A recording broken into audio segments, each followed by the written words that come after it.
Hello my dear family, आज मैं आपको कराने जा रहा हूँ क्वाड्रेटिक इक्वेशन का पार्ट 5। इसके पहले के जितने भी पार्ट्स हैं वो मेरे चैनल पे अपलोड हो चुके हैं। अगर आपने नहीं देखे तो लिंक यहाँ पे आ रहा है, पहले आप इसे देख लीजिए, उसके बाद ही आप इस वीडियो को देखिए। आपके दिमाग में जितने भी डाउट्स हैं सारे दूर होने वाले हैं, तो बने रहिएगा वीडियो लास्ट तक। आइए फिर स्टार्ट करते हैं।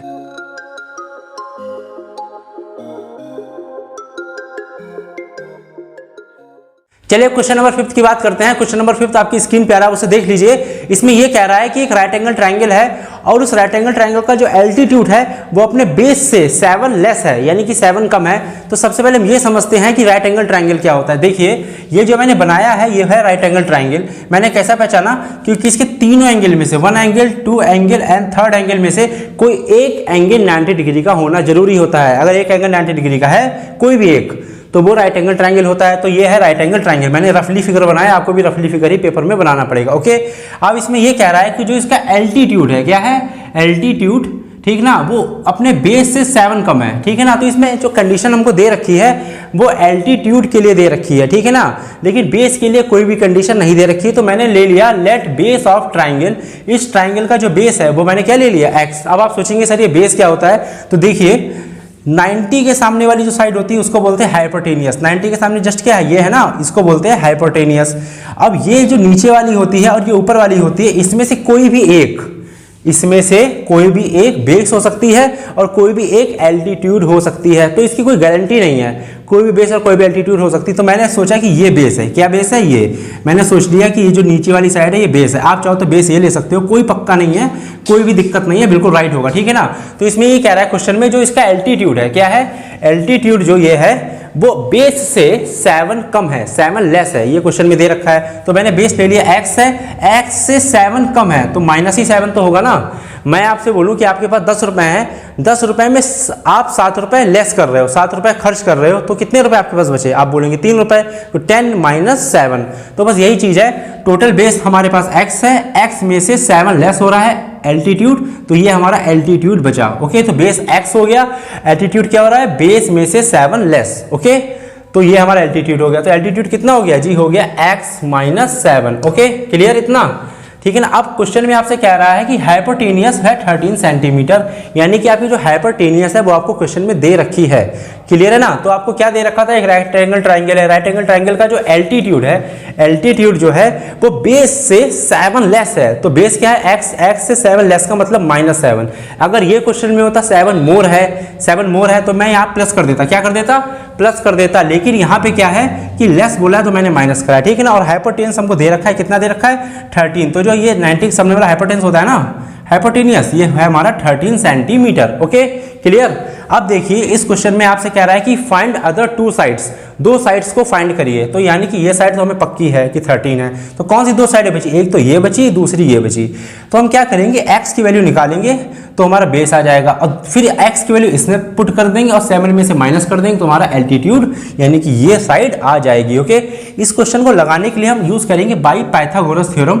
देखिए यहाँ पे एक वीडियो बन के आ रहा है, ठीक है ना। ये जो वीडियो है मैं करवा चुका हूँ, ये पाइथागोरस और कन्वर्स पाइथागोरस थ्योरम है। आपकी बोर्ड एग्जाम के लिए मोस्ट इंपॉर्टेंट है, 10th बोर्ड एग्जाम के लिए, ठीक है ना। चैप्टर 6 में है, मैंने पूरा प्रूफ करवाया है। अगर आप पाइथागोरस समझना चाहते हैं क्या होती है तो आप इस वीडियो को देख लीजिए, आपके सारे डाउट्स क्लियर हो जाएंगे और आपके बोर्ड में 4 नंबर बिल्कुल पक्के हो जाएंगे। ओके, तो अब मैं समझाता हूं कि हाइपोटेनियस क्या, पाइथागोरस क्या होता है। देखिए, इसमें हम पाइथागोरस लगाएंगे। और पाइथागोरस जो होती है वो सिर्फ राइट एंगल ट्रायंगल में ही लगती है, यानी कि इसमें 90 डिग्री का एक एंगल होता है और किसी में ये नहीं लगती है, ठीक है ना। ये क्या होती है? ये होती है हाइपोटेनियस का स्क्वायर। क्या होती है? हाइपोटेनियस का स्क्वायर।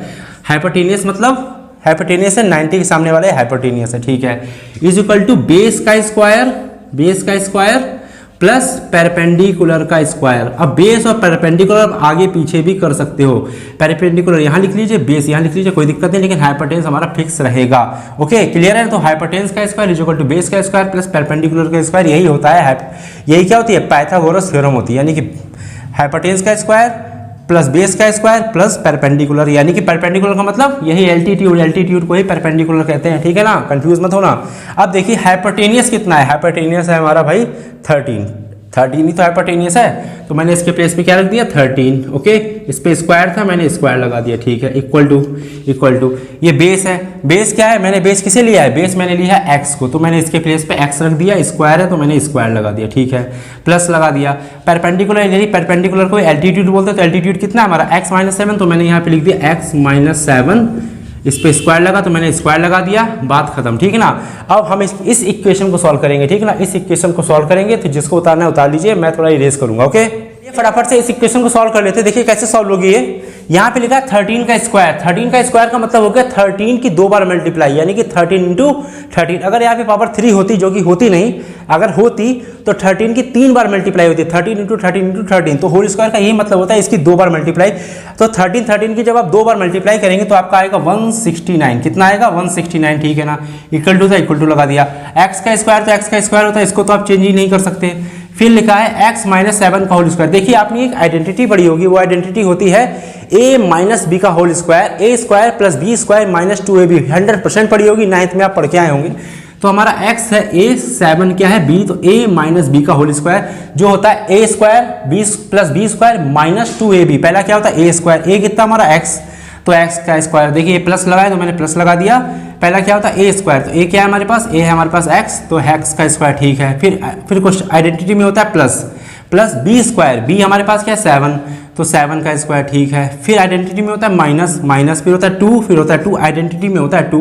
फिर a हमारे पास क्या है x है, और फिर a के बाद होता है b हमारे पास क्या है, जी हाँ 7 है, ओके। इतना समझ में आ गया। अब इसको सॉल्व करेंगे फटाफट से। देखिए 169 ऐसे लिखा हुआ है, लिख दिया। इक्वल टू एक्स स्क्वायर ऐसे लिखा है, लिख दिया।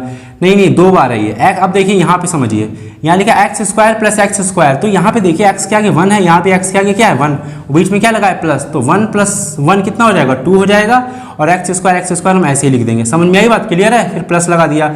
7 का स्क्वायर बिल्कुल इसी की तरह करेंगे, तो 7 का स्क्वायर यानी कि 7 की 2 बार मल्टीप्लाई, तो 7 इंटू 7, 7 जा 49, ओके। माइनस, अब 7 2 जा 14, और ये हो गया हमारे पास x, क्लियर।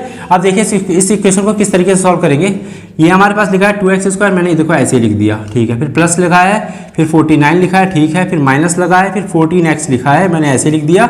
अब ये 169 इधर गया इक्वल टू के, तो माइनस का हो गया। याद रखिएगा, कोई भी नंबर या कोई भी वेरिएबल यानी x y z 1 2 3 पर कोई भी नंबर अगर इक्वल टू के इधर उधर जाता है तो अपने साइन को चेंज करता है। तो इसके आगे क्या लगा, इसके आगे लगा होता है प्लस, इधर जाके क्या हो गया इक्वल टू के, इधर जाके माइनस हो गया। तो यहाँ क्या बचा, यहाँ बचा 0, क्या बचा 0, तो मैं 0 लगा दूँ यहाँ पे, जी हाँ बिल्कुल लगा सकते हैं आप 0। तो मैं 0 यहाँ पे की बजाय यहाँ पे लगा रहा हूँ, ओके। आप यहाँ लगाइए, यहाँ लगाइए, एक ही बात है, ठीक है ना। याद रखिए यहाँ पे जब कुछ नहीं बचा तो 0 बचेगा, क्या बचेगा 0, ठीक है ना। अब इसको सॉल्व करते हैं। इसमें लिखा 2x स्क्वायर, मैंने लिख लिया 2x स्क्वायर।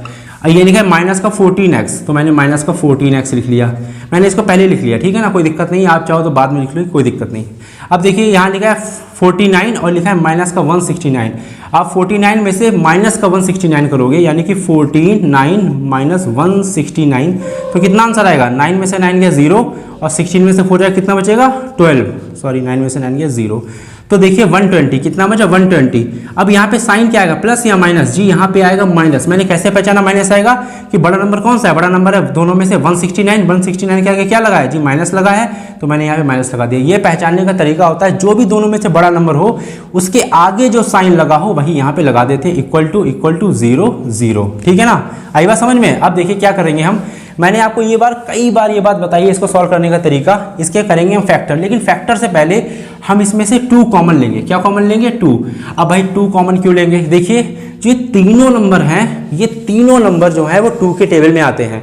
2 के टेबल में आता है, 14 भी 2 के टेबल में आता है, और 120 भी 2 के टेबल में आता है। आई बात समझ में। तो कॉमन लेने का मतलब क्या होता है, मैंने क्या कॉमन लिया है, मैंने लिया 2 कॉमन। तो कॉमन लेने का मतलब क्या होता है, कॉमन लेने का मतलब होता है डिवाइड करना। क्या होता है, डिवाइड। मैंने 2 कॉमन लिया, यानी कि मैंने 2 से इधर और इधर तीनों जगह 2 से डिवाइड करा दी, 2 से यहाँ करा दी, 2 से यहाँ करा दी, और 2 से यहाँ। याद रखिएगा कॉमन लेने का मतलब होता है डिवाइड करना। 2 से 2 कैंसिल, क्या बचा, सिर्फ x स्क्वायर बचा। फिर माइनस, इसको डिवाइड करेंगे तो कितना आ गया 7 और यहाँ बचा 7, और यहाँ बचा x 7x, ठीक है। फिर माइनस, अब इसको डिवाइड करेंगे तो 2 6 और 0, तो कितना बचा, सिर्फ 60 बचा, इक्वल टू में 0, ओके। अब देखिए ये वाली हमारी जो इक्वेशन है, हम इसको ऐसे ही उतारे दे रहे हैं, ठीक है ना, क्लियर, उतर गई, इक्वल टू ये 0। अब ये जो 2 है, ब्रेकआउट और 2 के बीच लगी होती है मल्टीप्लाई, तो मल्टीप्लाई ऊपर से नीचे आ जाएगी, कहाँ जाएगी, ऊपर से नीचे यानी कि 0 के साथ में आएगी इस तरीके से ये। तो 0/2 क्या होता है? जी हाँ 0 होता है, 0/2 0 होता है। याद रखिएगा जो मल्टीप्लाई वाली चीज़ होती है वो कहाँ कन्वर्ट हो जाती है? डिवाइड में कन्वर्ट हो जाती है। यानी ऊपर से चीज़ आ जाती है नीचे और नीचे से कहाँ चली जाती है? फिर से ऊपर। तो ये 2 मल्टीप्लाई में लिखा है यानी ऊपर लिखा है तो कहाँ चला जाएगा? डिवाइड में यानी कि नीचे। तो 0/2 0, इसलिए यहाँ से मैंने 2 नहीं लिखा है। अब ये हमारी बन गई है क्वाड्रेटिक इक्वेशन। मैंने कैसे पहचाना क्वाड्रेटिक है? क्योंकि इसमें जो x की हाईएस्ट पावर है वो है 2। भाई x के ऊपर जो हाईएस्ट पावर हो 2 ही तो है ना, 3 है ना 4 है ना 5 है, 2 है।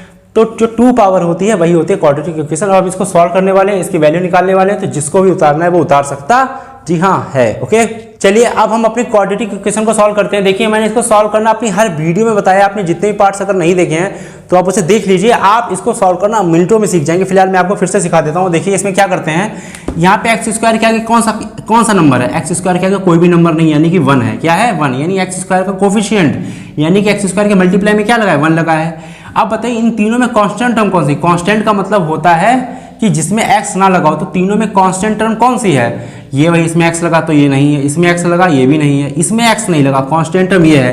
तो हम क्या करते हैं, एक्स स्क्वायर का जो भी कोफिशिएंट है यानी जो भी नंबर है उसकी मल्टीप्लाई हम कांस्टेंट से कराते हैं। यानी कि 1 की हम डायरेक्टली 60 से मल्टीप्लाई कराते हैं। याद रखिएगा, हो सकता है यहाँ पे 2 भी हो, यहाँ सकता 4 भी हो, तो इसका भी याद रखिएगा, ठीक है ना। जरूरी नहीं कि 1 मिले, कुछ भी हो सकता है। यहाँ पे इस वाले की लास्ट वाले से मल्टीप्लाई कराएंगे तो कितना हो गया? 60। अब हम 60 के ऐसे फैक्टर करेंगे कि 2 नंबर का मल्टीप्लाई तो 60 हो और उन्हीं दोनों नंबर को हम अगर ऐड करें या सब्ट्रैक्ट करें तो माइनस का 7 बनना चाहिए। माइनस का 7 कैसे बनना चाहिए? क्योंकि x का यहाँ पे जो भी कोफिशिएंट होगा, याद रखिएगा x का, ठीक है ना, एक्स स्क्वायर का नहीं x का, वही हमको आना चाहिए प्लस और माइनस करने पर, ठीक है ना। तो 60 के फैक्टर करते हैं, तो 60 के चलिए फैक्टर करिए। फैक्टर तो सभी जानते होंगे करना, एक बार सीख लीजिए।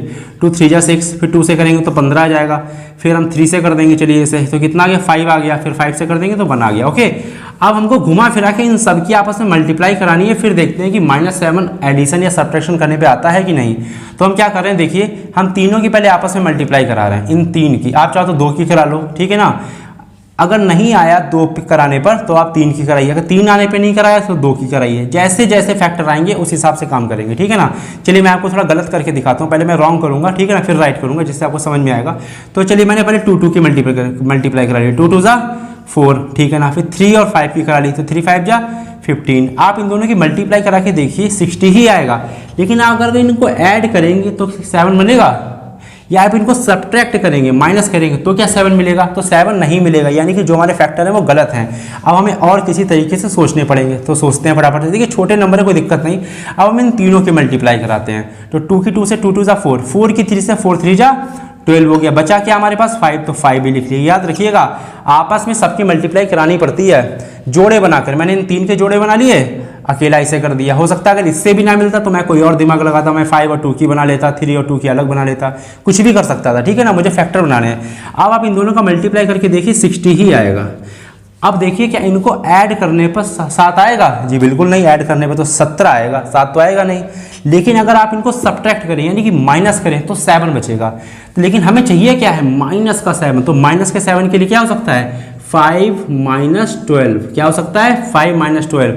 5 में से अगर आप 12 माइनस करोगे तभी बचेगा माइनस का 7। अगर आपने 12 - 5 करा तो आपका क्या बचेगा? प्लस का 7। लेकिन हमें चाहिए क्या यहाँ पे? माइनस का 7। इसलिए ये वाला फैक्टर नहीं हो सकता, आपको प्लस का 5 और माइनस का 12 ही लेके चलना पड़ेगा, तभी -7 बनेगा। आई बात समझ में? तो हमारा पहला फैक्टर बना प्लस का 5। तो ये जो हमारा एक्स स्क्वायर है हम ऐसे लिख लेंगे, 1 हटा दीजिए, 1 का कोई मतलब नहीं। अब देखिए इस माइनस वाइनस से कोई मतलब नहीं। अब क्या बना हमारा पहला फैक्टर? प्लस का 5। तो मैंने लिख लिया यहाँ पे प्लस का 5। एक्स था तो यहाँ पे एक्स लगा लिया। फिर क्या था? -12, फिर -12, एक्स था, एक्स लगा लिया, फिर माइनस था, फिर 60 था, = 0। मैंने देखिए यहाँ पे क्या करा है, इस -7x को कन्वर्ट करके इतने में मैंने कन्वर्ट करा। बाकी सब अपनी जगह पे है, जितना मैंने ये करा है ना अंडरलाइन, इतना ही मैंने चेंज किया है। देख लीजिए 5 में से 12 माइनस करोगे तो माइनस का 7 बचेगा। x यहाँ है तो ये वाला x यहाँ पे, ये वाला x यहाँ पे। आई बात समझ में? क्लियर है ना? इसी तरीके से होते हैं फैक्टर। अब हम क्या करेंगे, इसको ब्रेक डाउन करके कॉमन लेंगे। तो पहले देखिए इसे देख लीजिए, इसको हम ब्रेक डाउन करेंगे तो यहाँ पे एक्स स्क्वायर है। एक्स स्क्वायर का मतलब क्या होता है? देखिए एक्स स्क्वायर का जो मतलब होता है वो होता है x × x, ठीक है ना। ये तो मतलब होता है ना एक्स स्क्वायर को 2 पावर तो 2 बार लिख लिया। तो इस एक्स स्क्वायर को समझ के चलिए कि 2 बार x लिखा हुआ है। कितना लिखा हुआ? 2 बार x। तो मैं क्या करूंगा, यहाँ पे भी x है, यहाँ पे भी x है, तो मैं एक बार x निकाल लूंगा, एक बार, यानी एक पावर निकालूंगा x की। तो यहाँ पे कितनी बार लिखे थे, यहाँ पे 2 बार, मैंने एक बार देखिए निकाल लिया, एक बार मैंने यहाँ से निकाल लिया, तो कितना बचा, सिर्फ एक बार x हो गया। फिर प्लस है, फिर 5 है, 5 से तो हमने छेड़छाड़ी करी नहीं, और ये वाला भी x निकाल लिया, यानी कि दोनों जगह से हमने x को निकाल लिया। अब देखिए यहाँ पे माइनस है, मैंने माइनस लगा लिया। अब देखिए इन दोनों में से क्या कॉमन मिल सकता है, इन दोनों में से कॉमन मिलेगा 12, क्या मिलेगा 12। तो मैंने अभी आपको थोड़ी देर पहले बताया था, ठीक है ना, कि कॉमन का जो मतलब होता है वो क्या होता है, डिवाइड करना। क्या होता है, डिवाइड करना। तो मैंने 12 की डिवाइड करी है, 12 की डिवाइड करी है यहाँ से भी और यहाँ से भी। याद रखिए कॉमन का मतलब डिवाइड करना होता है। तो मैंने नंबर निकाला है तो उस नंबर से डिवाइड करेंगे। तो 12 से 12 कैंसिल, सिर्फ क्या बचा x। मैंने माइनस भी निकाला है, याद रखिएगा, इसलिए माइनस से यहाँ पे क्या आ गया प्लस, और यहाँ भी माइनस है तो यहाँ भी माइनस निकल गया, तो इस माइनस के प्लेस पे क्या आ जाएगा प्लस, और ये डिवाइड होगा तो कितना आ जाएगा जी, यहाँ 5 आएगा। अब बात समझिएगा, अगर हम किसी भी नंबर से माइनस को कॉमन लेते हैं, यानी माइनस को बाहर लेते हैं, तो अंदर के साइन चेंज होते हैं। तो माइनस से प्लस और यहाँ भी माइनस से प्लस, मैंने माइनस लिया है ना, तो अंदर के दोनों साइन चेंज हो जाएंगे, उल्टे हो जाएंगे, ठीक है ना। अब इतना हमारा आ गया। अब देखिए इसको फटाफट से हम सॉल्व करते हैं। देखिए पहला हमारे पास, देखिए यहाँ भी x + 5, यहाँ भी x + 5, तो हमने x + 5 दोनों जगह था तो बाहर निकाल लिया। अंदर कितना बचा, सिर्फ x - 12। कितना बचा, x - 12। ये बात मैं अपनी हर वीडियो में बताता हूँ। ये दोनों चीज़ मैंने यहाँ निकाल ली, अंदर क्या बचा, x - 12 इक्वल टू में क्या है, इक्वल टू में है 0। ओके, अब हम क्या करेंगे, एक एक करके इसे सॉल्व करेंगे बारी बारी। क्या करेंगे, बारी बारी। तो पहले इसको हम 0 के साथ लेंगे, यानी कि x + 5 को लेंगे 0 के साथ, ठीक है ना। तो इसको जब वैल्यू इसकी निकालेंगे तो क्या आएगी, देखिए x के साथ प्लस में लगाए 5, जब इधर जाएगा इक्वल टू के इधर। तो मैंने क्या कहा था, जब भी कोई चीज़ इक्वल टू के उधर जाती है तो साइन चेंज करती है। तो प्लस का 5 इधर जाएगा, माइनस का 5, तो x की वैल्यू पहले कितनी आ गई, -5। चलिए ठीक है। अब दूसरा हम इसको 0 के साथ लेंगे। अब 0, अब ये मत सोचिएगा सर 0 कहाँ चला गया, 0 में यार माइनस ऐड कर दो, माइनस सब्ट्रैक्ट कर दो, कोई फर्क पड़ेगा क्या, कोई फर्क नहीं पड़ेगा भाई। तो 0 को हम कंसीडर नहीं करते हैं। तो x - 12 = हम लेंगे 0। अब देखिए 12 को उधर भेजेंगे तो ये साइन क्या है, माइनस का, तो इधर जाएगा प्लस का बन जाएगा। 0 को हम कंसीडर करते हैं नहीं कि 0 में कुछ भी ऐड करो, कुछ भी सब्ट्रैक्ट, कोई दिक्कत नहीं। देखिए अब हमारी जो x की वैल्यू है वो क्या है, हमारा बेस। x क्या है, हमारा बेस है, ठीक है ना। तो एक हमारी x की वैल्यू 12 निकली है, एक निकली -5। देखिए ये जो बेस है ये ट्राइंगल वाला, ये जो बेस है ये एक वो है, डिस्टेंस है, एक दूरी है, एक लेंथ है। क्या है, एक लेंथ कभी निगेटिव में नहीं होती है। जो निगेटिव आया है उसको कर देंगे हम नेगलेक्ट। क्या कर देंगे इसे, नेगलेक्ट। ओके, नेगलेक्ट कर देंगे, ठीक, नेगलेक्ट, एल लगाना भूल गया, नेगलेक्ट कर देंगे। क्यों कर देंगे नेगलेक्ट, क्योंकि जो बेस है वो हमारी लेंथ होती है। क्या होती है, लेंथ, यानी कि लंबाई। और लंबाई जो होती है कभी भी माइनस में नहीं होती है, ठीक है ना। मैं आपसे कहूँ कि आप 5 मीटर कपड़ा ले आओ, आप जाओगे दौड़ के ले आओगे, लेकिन मैं आपसे कहूँ जाओ -5 मीटर कपड़ा लो, तो -5 मीटर यार दुकानदार देगा ही नहीं, ठीक है ना। तो नेगलेक्ट हो जाती है हमारी लेंथ, ठीक है ना। अब तुम्हारी x की वैल्यू जो मिली है वो कितनी मिली है, 12, यानी कि हमारा जो बेस मिला है, बेस वो हमें मिल गया हमारा 12। अब आपसे कह रहा है एल्टीट्यूड, क्योंकि आपसे कह रहा है फाइंड 2 अदर साइड्स, तो 2 अदर साइड का मतलब है बेस और एल्टीट्यूड। हाइपोटेन्यूज तो हमें पता ही है, तो हमारा जो एल्टीट्यूड हो जाएगा, एल्टीट्यूड जो हो जाएगा वो देखिए क्या हो जाएगा, x - 7। तो इस x के प्लेस पे क्या रख देंगे हम, जी हाँ 12 रख देंगे, क्योंकि ये तो निगलेक्ट हो गया, इससे हमें कोई मतलब नहीं है, हमारा अप्रूव हुआ है। तो 12 - 7 कितना हो जाएगा, 5। तो ये भी सेंटीमीटर में, ये भी सेंटीमीटर में। क्यों सेंटीमीटर में, क्योंकि ये भी सेंटीमीटर में है। तो हमारा क्वेश्चन कंप्लीट हो गया है, अब तो कोई दिक्कत नहीं है ना। चलिए बात करते हैं क्वेश्चन नंबर 6 की। क्वेश्चन नंबर 6 आपकी स्क्रीन पे आ रहा है, आप उसे देख लीजिए, मैं आपको समझा देता हूँ क्वेश्चन क्या है। देखिए क्वेश्चन में ये कह रहा है कि एक कॉटन इंडस्ट्री है जो कि एक दिन में कुछ आर्टिकल प्रोड्यूस करती है। प्रोड्यूस का मतलब होता है बनाती है, लेकिन इसमें ये नहीं दे रखा है कि कितने बनाती है, ठीक है ना। तो मैंने मान लिया कि एक दिन में कितने बनाती है, x बनाती है। तो let the number of articles produce in a day is equal to x। देखिए दा से लेकर डे तक जितनी भी थ्योरी है मैंने सारी कॉपी मारी है आपकी बुक से, ठीक है। जो क्वेश्चन है उसी से मैंने उठा के लिख दी, मैंने अपनी तरफ से कुछ नहीं लिखवाया इसमें थ्योरी। देखिए आपको थ्योरी याद नहीं करनी, रटनी नहीं है, बस जो आपका क्वेश्चन एग्जाम में आएगा आपको उसी में से थ्योरी छाप देनी है, अपने कॉपी पे पूरे नंबर मिल जाएंगे, बात खत्म, ठीक है ना। कुछ भी अपनी तरफ से सोचना नहीं है, डरने की जरूरत नहीं है। थ्योरी वाले क्वेश्चन में डरने की कोई भी बात नहीं, मैं हूँ यार, डोंट वरी, ठीक है ना। तो क्वेश्चन में मैंने लेट कर लिया कि जो नंबर ऑफ आर्टिकल्स है एक दिन में कितने प्रोड्यूस कर रही है, x प्रोड्यूस कर रही है, जो कि हमको दे नहीं रखा था। जो चीज़ दे नहीं रखी उसको हमको मानना पड़ेगा, चाहे x, y, z जो मानो वो मानिए, लेकिन आपको एक ना एक मानना ही पड़ेगा। तो मैंने x मान लिया, ठीक है ना। अब देखिए क्वेश्चन में आगे क्या रहा है, the cost of production of each article. Each article का मतलब होता है एक आर्टिकल, यानी कि जो प्रोडक्शन की कॉस्ट है एक आर्टिकल की, यानी कि प्रोडक्शन का मतलब बनने की जो कॉस्ट है एक आर्टिकल की, मतलब जो एक आर्टिकल बन रहा है उसकी जो कॉस्ट है उसकी कंडीशन दे रखी है। देखिए कंडीशन क्या दे रखी है, कंडीशन दे रखी है the cost of production of each article बाज। बाज का मतलब होता है मैथमेटिक्स में इक्वल टू, इज, बाज, हैज, हैव, जितने भी वर्ब होते हैं उन सबका मैथमेटिक्स में इक्वल टू का मतलब होता है, तो बाज के प्लेस में इक्वल टू आ गया। उसके बाद लिखा है 3, मैंने लिख लिया 3, फिर लिखा है मोर देन। मोर देन का मतलब होता है प्लस, अगर यहाँ पे होता लेस देन तो माइनस कर देता, मोर देन है तो क्या हो गया, प्लस हो गया। ओके, फिर आगे कह रहा है ट्वाइस। ट्वाइस का मतलब होता है 2 मल्टीप्लाई, अगर 3 होता यानी कि अगर थ्राइस होता तो 3 मल्टीप्लाई, यहाँ ट्वाइस है तो 2 मल्टीप्लाई। फिर आगे क्वेश्चन में कह रहा है the number of articles produce in a day, तो कितने एक दिन में प्रोड्यूस कर रही है एक्स, तो मैंने यहाँ पे क्या लिख दिया एक्स, यानी कि बाज 3 मोर देन का मतलब प्लस, ट्वाइस का मतलब 2 इंटू यानी 2 मल्टीप्लाई, फिर एक्स क्या है the number of articles produce in a day, ये आपको क्वेश्चन में दे रखा है। तो यही सेम चीज मैंने यहाँ पे रख दी है। कॉस्ट की बात हो रही तो मैंने क्या लगा दिया, रुपए लगा दिया, कॉस्ट है तो रुपए लगेगा। आई बात समझ में कि नहीं, ये थ्योरी देखिए आपको रटनी नहीं है, सिर्फ आपको कैच करनी है। क्या करनी है, कैच करनी है। तो ये जो यहाँ से यहाँ तक था वो क्वेश्चन में था, उसके बाद था बाज, बाज के प्लेस पे इक्वल टू, फिर 3 का मतलब 3, मोर देन का मतलब मैथमेटिक्स में प्लस होता है, अगर लेस देन होता तो माइनस हो जाता। फिर लिखा है ट्वाइस का मतलब होता है 2 मल्टीप्लाई, उसके बाद एक्स क्या है the number of articles produce in a day. Okay, इसको मैंने इरेज कर दिया। अब देखिए क्वेश्चन में आगे कह रहा है the total of cost of production, जो प्रोडक्शन की टोटल कॉस्ट यानी कि जो बनने की टोटल कॉस्ट है वो कितनी है, 90 रुपए। ये आपको फिक्स दे रखा है 90 रुपए है, यानी कि जितने भी आर्टिकल्स एक दिन में बन रहे हैं और हर एक आर्टिकल्स की जो भी कॉस्ट है उन सब का जो भी आएगा वो कितना रुपए बनेगा, 90 रुपए बनेगा टोटल कॉस्ट। आई बात समझ में, बड़ा कम कमा रही है वैसे फैक्ट्री, ओके, बस 90 रुपए कमा रही है। तो इसका मतलब क्या है, देखिए कितने आर्टिकल्स एक दिन में बना रही है, एक दिन में एक्स आर्टिकल बना रही है, ठीक है, ओके, कितने बना रही है, एक्स बना रही है एक दिन में, ओके, एक दिन में एक्स बना रही है, फिर मल्टीप्लाई मैंने लगा दिया, ठीक है ना। एक आर्टिकल की कॉस्ट कितनी है, ईच आर्टिकल की कॉस्ट कितनी है, इतनी है 3 + 2x, ओके, इक्वल टू 90। ये बात समझ में नहीं आई ना, अरे मैंने समझाई नहीं, समझ में क्या आएगी, मैं समझाता हूँ। देखिए इसका मतलब क्या है ये मैं समझाता हूँ। देखिए फॉर एग्जाम्पल कि आप दुकान पे गए, आपने क्या करा, 10 टॉफी ली। कितनी टॉफी ली, 10 टॉफी ली। एक टॉफी 2 रुपए की, एक टॉफी कितने रुपए की है, 2 रुपए की है। तो 10 टॉफी कितने रुपए की हुई, तो आप बोलोगे सर 20 रुपए की। कैसे निकाला 20 रुपए, 10 और 2 की मल्टीप्लाई करा दी, यानी कि आप दुकान पे गए आपने 10 टॉफी ली, यानी कि आप दुकान पे गए आपने कितनी टॉफी ली, एक्स टॉफी ली।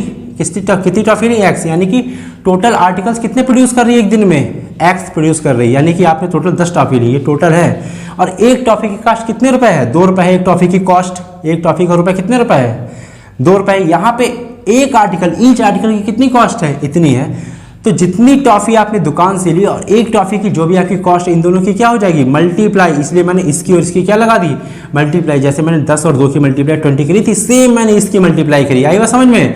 और जो इनकी जो टोटल कॉस्ट है वो हमको दे रखी कितने रुपए है, 90 रुपए है। तो बन गई हमारी इक्वेशन खत्म, क्वेश्चन। अब क्या करेंगे, एक्स की पहले 3 से मल्टीप्लाई करेंगे, तो एक्स की 3 से करेंगे कितनी हो जाएगी, जी हाँ 3x हो जाएगी। कितनी हो जाएगी, 3x, ओके। फिर x की कराएंगे प्लस के 2 से, तो x की प्लस के 2 से कराएंगे। तो देखिए अब x की आप अगर 2x से मल्टीप्लाई कराएंगे, सॉरी 2x है यहाँ पे, x की 2x से मल्टीप्लाई करेंगे तो देखिए क्या होगा, ये 2 एक नंबर है मैंने निकाल लिया, इसके साथ जोड़े वाला कोई नहीं है, तो 2 ये वाला था मैंने यहाँ ले लिया, ठीक है ना। बचा के x और x, जब आप x और x की मल्टीप्लाई कराते हो तो यहाँ पे पावर कितनी होती है, x के ऊपर 1, x के ऊपर 1। तो ये जो दोनों पावर होती हैं वो ऐड हो जाती हैं। तो यहाँ पे x है, यहाँ पे x है, तो मैंने लगा लिया यहाँ पे x, 1 और 1 कितना हो जाएगा जी हाँ 2। तो x और 2x की मल्टीप्लाई कितनी होती है, 2x स्क्वायर। कितनी होती है, जी हाँ 2x स्क्वायर। आई बात समझ में, क्लियर है। अब इक्वल टू में कितना लिखा हुआ, 90 लिखा हुआ है। अब हम बस अपना काम सीधे सीधे करेंगे। ये लिखा 3x, मैंने लिख दिया 3x, ये लिखा है प्लस का 2x स्क्वायर प्लस का 2x स्क्वायर, और जो प्लस का 90 इधर जाएगा क्या हो जाएगा, माइनस का 90, ओके। प्लस का है ना, इधर जाएगा तो माइनस का हो जाएगा। इक्वल टू के इधर कोई भी चीज़ जाती है इधर उधर तो माइनस की हो जाती है, प्लस से माइनस, अगर माइनस होता तो प्लस हो जाता, ठीक है ना, क्लियर। अब इसको ही देखिए सॉल्व करेंगे। देखिए हम इसको एक स्टैंडर्ड फॉर्म में कन्वर्ट करेंगे, यानी कि जो हमारी क्वाड्रेटिक फॉर्म होती है उसमें क्या होता है, x की सबसे हाईएस्ट पावर पहले लिखते हैं। तो x की सबसे हाईएस्ट पावर कौन सी है, पावर है 2, यानी कि ये वाला टर्म, इसको सबसे पहले लिखेंगे। उसके बाद x की सिंगल पावर यानी 1 पावर, तो 1 पावर वाला तो ये है भाई, फिर हम ये लिखेंगे, उसके बाद बचा क्या ये, फिर हम ये लिखेंगे। यही होती है क्वाड्रेटिक इक्वेशन की स्टैंडर्ड फॉर्म। अब हम इसे सॉल्व करने वाले हैं। अब देखिए इसको सॉल्व करने वाला हूँ, देखिए कैसे सॉल्व करेंगे। हम इसमें क्या करते हैं, मैंने आपको 10 बार बताया करने का तरीका। जो ये 2 लिखा है, क्या लिखा है 2, चलिए मैं इसको इरेज कर दे रहा हूँ, ठीक है ना, आप उतार लीजिए। ओके चलिए अब इस क्वाड्रेटिक इक्वेशन को सॉल्व करते हैं। मैंने आपको कई बार बताया है, फिर से आप देख लीजिए। क्या करते हैं, जो एक्स स्क्वायर का कोफिशिएंट है, एक्स स्क्वायर की यानी कि जो मल्टीप्लाई में लगा है, क्या लगा है 2, इस 2 की जो मल्टीप्लाई हम कराएंगे 90 से। किससे कराएंगे, 90 से। क्यों 90 से कराएंगे, क्योंकि 90 एक कांस्टेंट टर्म है, जो एक्स स्क्वायर का कोफिशिएंट होता है उससे हम कांस्टेंट टर्म्स की मल्टीप्लाई कराते हैं। ये कांस्टेंट क्यों नहीं है, क्योंकि इसमें एक्स लगा है। ये कांस्टेंट क्यों नहीं, क्योंकि इसमें भी एक्स लगा है। बस ये कांस्टेंट है क्योंकि इसमें एक्स नहीं लगा है। तो हम एक्स स्क्वायर के कोफिशिएंट की 90 से मल्टीप्लाई कराएंगे, तो 2 की 90 से कराएंगे, कितना हो जाएगा, जी हाँ हो जाएगा 180। कितना हो जाएगा 180, ठीक है ना, आ गया हमारा 180। अब 180 के ऐसे फैक्टर करने हैं कि 2 नंबर का मल्टीप्लाई 180 हो और उन्हीं 2 नंबर को एडिशन या सब्ट्रैक्शन करने पर हमको प्लस का 3 मिलना चाहिए। प्लस का 3 क्यों मिलना चाहिए, क्योंकि जो भी एक्स का कोफिशिएंट होता है वही हमको चाहिए होता है, ठीक है ना। तो देखिए करते हैं इसके फैक्टर फटाफट। 180 के फैक्टर करते हैं, तो 2 से काट दीजिए। फैक्टर तो सभी करना जानते हैं, ये 2 लिखा हुआ है, तो 90 बना, ठीक है ना। फिर से 2 से काटेंगे तो 90 का आता है 45, 45 कितना हुआ 45। अब 3 से का डिवाइड कर दीजिए, 5 से कर दीजिए, हटाइए, 5 9 जा हो गया। फिर 3 से कर दीजिए, 3 बन जा हो गया, 3 3 जा हो गया, अब 3 बन जा, ठीक है ना। ये हमारे होंगे फैक्टर। अब हमको क्या करना है, इनको तोड़ मोड़ के आपस में सबकी मल्टीप्लाई करके 180 लाना। 180 तो आ जाएगा, लेकिन उनको जब एडिशन और सब्ट्रैक्शन करेंगे तो प्लस का 3 आना चाहिए। अभी मैं समझाता हूँ एक एक चीज़, ठीक है ना। अब हम क्या करते हैं, फटाफट से इनको सॉल्व करते हैं। सबसे पहले हम क्या करेंगे, 5 और 3 के मल्टीप्लाई करा लें। किसकी, 5 और 3 की। आप चाहो तो 2 2 की करा लो, ठीक है ना। फैक्टर बनने चाहिए, जरूरी नहीं कि आपने 2 2 की कराई इससे फैक्टर बन ही जाए, या मैंने जो 5 3 की कराई इसके फैक्टर बन ही जाए, कोई ज़रूरी नहीं है। मैं कर रहा हूँ सॉल्व। तो 5 और 3 की जब मैंने मल्टीप्लाई कराई तो कितना आ गया, 15 आ गया, जी ठीक है। अब बचा क्या, ये बचा, ये बचा, ये बचा। तो इन तीनों की आपस में कराइए। 2 2 सा 4, 4 3 जा, जी हाँ 4 3 जा होता है 12। अगर आप इन दोनों की मल्टीप्लाई कराएं तो 180 ही आएगी। अगर आप इनको ऐड करें, क्या करें, ऐड करें तो 27 आएगा। कितना आएगा 27, लेकिन हमें तो 3 चाहिए। लेकिन अगर आप इनको सब्ट्रैक्ट करें, क्या करें, सब्ट्रैक्ट 12 15 माइनस 12, तो कितना बच गया, 3 बचेगा। बस हमको प्लस का 3 ही तो चाहिए, तो याद रखिएगा प्लस का 3 है। अगर माइनस का 3 चाहिए होता तो इसका उल्टा कर देते, यानी 12 यहाँ 15 यहाँ, तब माइनस के 3 आता, ठीक है ना। समझ गए बात। तो हमको चाहिए प्लस का 3, तो हम क्या करेंगे, हमारा पहला फैक्टर बन गया 15, दूसरा क्या बन गया 12। इसी से इसी तरीके से बनेगा और इसी से बनेगा। ऐसा नहीं करना है कि आपको 3 चाहिए तो आप 2 और -1 कर दो, ऐसे नहीं कर सकते। फैक्टर इसी तरीके से बनेंगे 12 15, इसके अलावा और कोई इसका फैक्टर हो ही नहीं सकता। करके देखिए, ठीक है ना। तो ठीक है 2x² ऐसे लिखा हुआ है, ठीक है। पहला फैक्टर क्या था, प्लस का 15, तो यहाँ प्लस का 15 मैंने लिख दिया। याद रखिएगा ये जो प्लस आया है वो इसका नहीं है, इसका है, ठीक है ना। x लगा, x लग गया। फिर है माइनस का 12, x लगा, x लग गया, माइनस का, फिर 90 इज इक्वल टू फिर 0। यानी कि हमने इतनी चीज़ को इसमें कन्वर्ट कर दिया। देखिए 15 माइनस 12, 3 होता है, x यहाँ है, x यहाँ है, ओके। इतनी चीज़ को कन्वर्ट किया। अब देखिए हम क्या करेंगे, फटाफट से देखते हैं इस चीज़ को। अब हम क्या करेंगे, इतने को सॉल्व करेंगे, सिर्फ इतने पार्ट को। देखिए कैसे सॉल्व करेंगे। इसमें से बताइए ऐसी कौन सी चीज़ है जो कॉमन ले सकते हो, दोनों में है। कॉमन कौन मतलब जो दोनों में हो, दोनों में तो x है, तो हमने x कॉमन निकाल लिया। यहाँ पे कितनी पावर है, 2 पावर है। कितनी पावर है, 2 पावर। इसको 2 बार लिख सकते हैं, ठीक है ना, 2 बार हमने इसे लिख लिया, ओके। अब यानी कि समझिए कि x² के प्लेस पे x² नहीं बचा, क्या बचा, x इंटू एक्स। अब एक x मैंने निकाल लिया, एक x मैंने निकाल लिया, तो कितना बचा, सिर्फ एक x बचा, वो मैंने यहाँ लिख दिया। और जो 2 था वो भी लिख दिया, प्लस था वो भी लिख दिया, 15 था वो भी लिख दिया, जो x था वो तो निकल गया ना।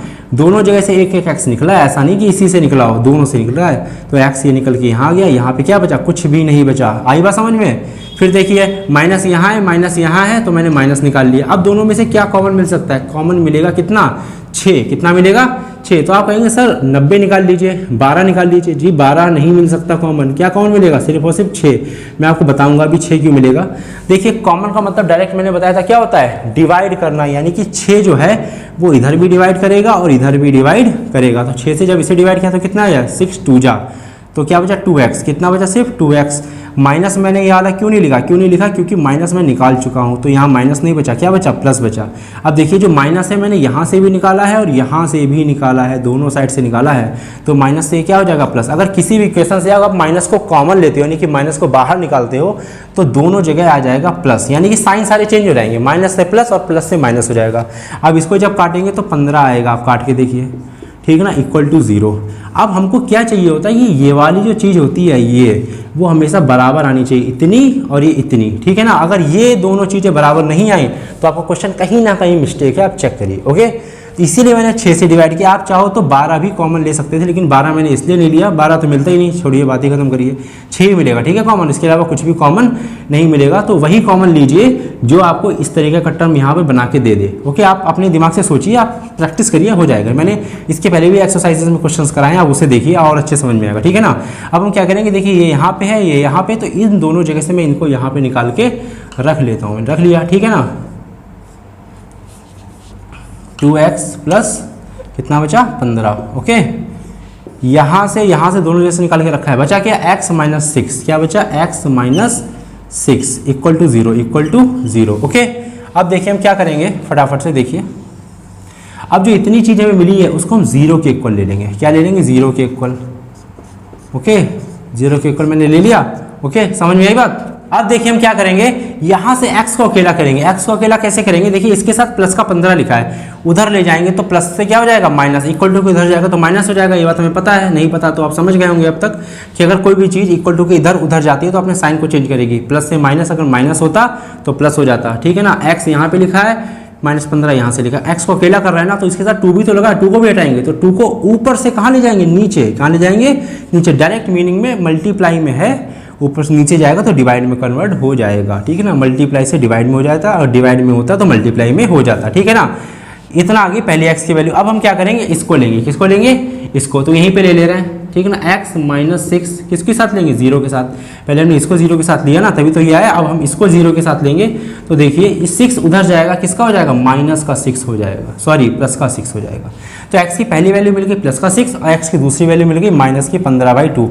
ये हो जाएगी नेगलेक्ट। क्या हो जाएगी, नेगलेक्ट। अब आप कहेंगे सर नेगलेक्ट कैसे हो गई, क्योंकि माइनस में है। अब आप इसको समझिए, x क्या है हमारा, x है the number of articles produce in a day. एक दिन में कितने आर्टिकल प्रोड्यूस कर रही है, तो क्या आर्टिकल्स माइनस में प्रोड्यूस करेगी। मैं आपसे बोलूँ कि आप एक दिन में 4 बुक पढ़िए, ठीक है 4 बुक पढ़ लेंगे, कोई दिक्कत नहीं। मैं बोलूँ माइनस का 4 पढ़िए, पढ़ लोगे भाई, कहाँ से पढ़ लोगे, माइनस की कहाँ से पढ़ लोगे। तो माइनस की नहीं हो सकती वैल्यू इस तरीके की, कॉस्ट माइनस में नहीं हो सकती, एरिया, लेंथ, ब्रेथ, ये सब चीज़ें माइनस में नहीं होती हैं। कोई चीज़ आप बना रहे हो तो माइनस में थोड़ी ना बना दोगे, समझे नहीं, माइनस में नहीं हो सकती। तो माइनस में हो गई नेगलेक्ट। तो हमारे जो x की वैल्यू आई है वही हमारी क्या है, इसका आंसर, ठीक है ना।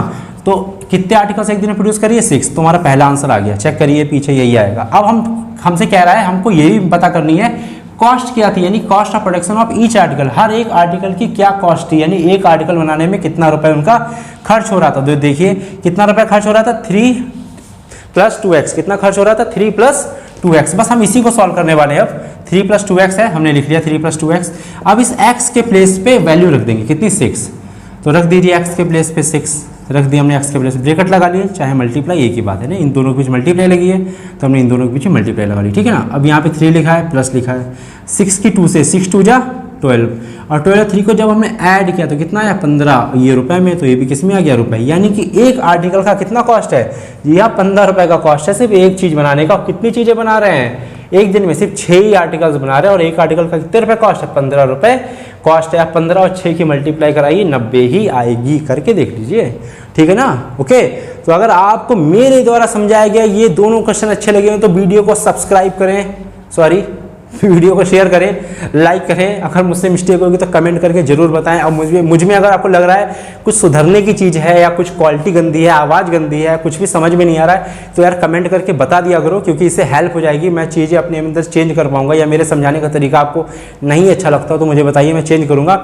और अगर यार प्लीज़ सब्सक्राइब कर दोगे तो बड़ा मेहरबानी होगी, एहसान होगा, क्योंकि सब्सक्राइब नहीं मिलेगा तो फिर हिम्मत नहीं मिलती है ना। तो सब्सक्राइब करो और जम के कमेंट करो, जो भी कर पाओ, ठीक है ना। तो मिलते हैं नेक्स्ट वीडियो में, तब तक के लिए थैंक यू।